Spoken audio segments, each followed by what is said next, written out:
Hi అండి, నమస్తే. అందరూ ఎలా ఉన్నారు? నేను ఇవాళ హెల్దీ రెసిపీ ఇంకో రెసిపీ చెప్పబోతున్నాను అండి. అదే మనకి బీట్రూట్ రైస్ అనమాట. ఏంటో ఈరోజు మా గీతు బీట్రూట్ రైస్ చేయి మమ్మీ అనింది. సరేలే అనేసి నేను ట్రై చేస్తున్నాను beetroot rice with basmati rice.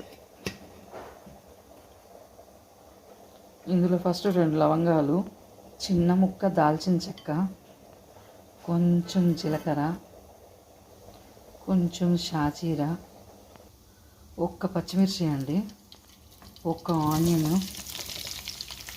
ఇప్పుడు ఇది మంచిగా ఫ్రై అయ్యే వరకు వేపుకోవాలి.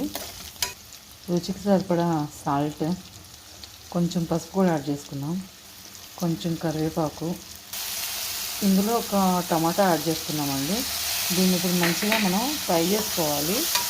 ఇదంతా బాగా ఫ్రై అయిపోయిన తర్వాత